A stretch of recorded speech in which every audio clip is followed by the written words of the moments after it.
Greetings from the Garden of Eden. It is a beautiful day. The sun is setting. I just jumped out of the well shower. And I've got SteemFest coming up in about a little over a week.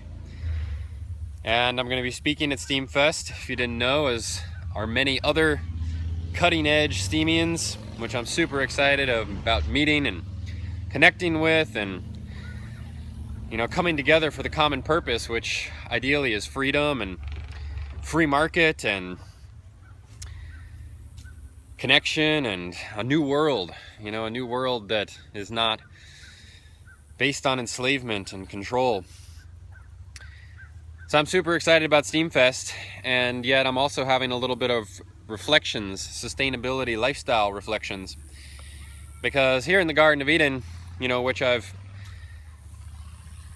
talked about before, in various ways, I live a super sustainable life, and it's probably really hard even for most people to really grasp or even fathom, what that day-to-day, moment-to-moment life is like. And so I wanted to take a few moments to sort of talk about that, discuss that.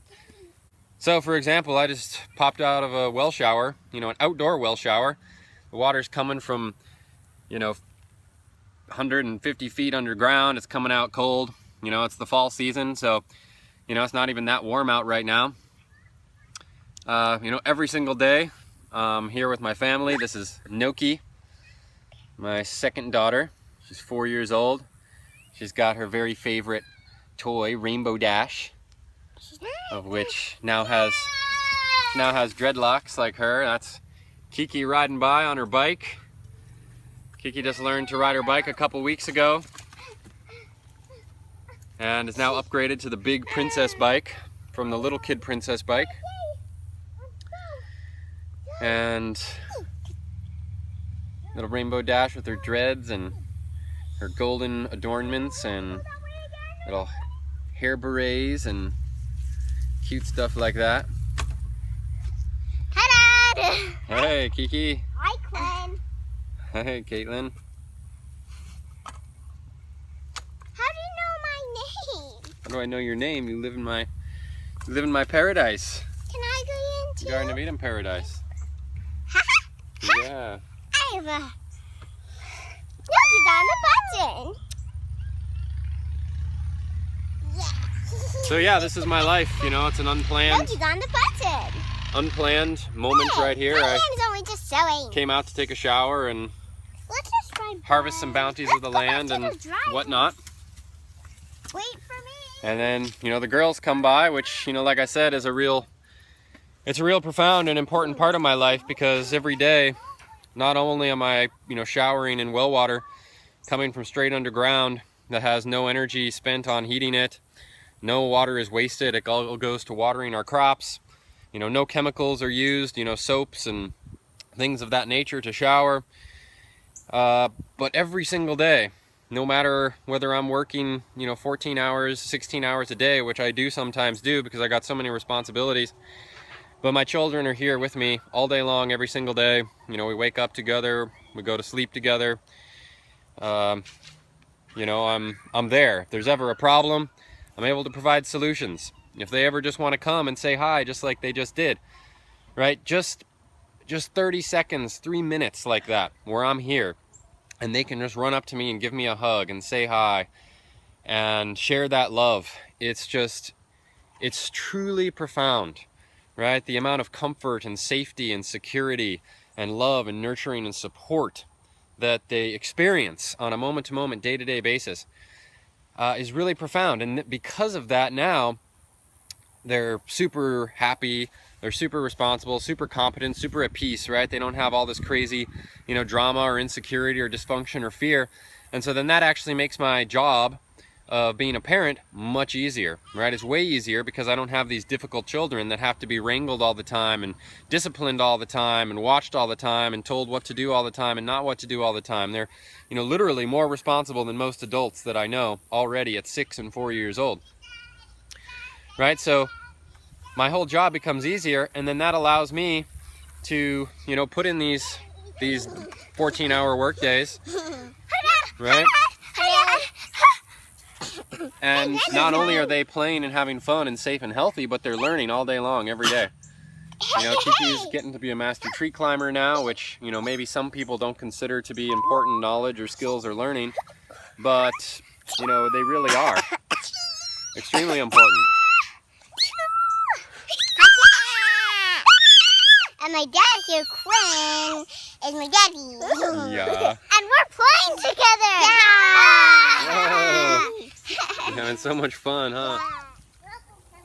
So, not only does it make my job a lot easier to be a parent because, you know, they're very low maintenance, but they're having fun, they're playing, they're healthy, but they're also learning every day. They're learning all day long because they don't have to spend their days, they don't have to spend their time in a place that they don't want to be. Paying attention to things that they only do because they have to. And so they're learning at this super accelerated rate. You know, we can come out into this garden, you know, that we live in every day.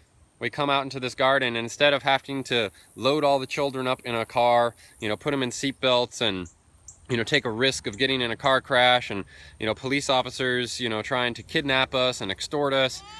Instead of that, we just get to come out here, right, to our own land, harvest foods, eat those foods. A lot of times we don't even have to cut or prepare or cook any of those foods because we just come out here and eat them raw. And I've got all sorts of videos, you know, of just seeing us do that, where we come out here into the garden and, you know, eat food straight off the land. Hey buddy, what are you doing?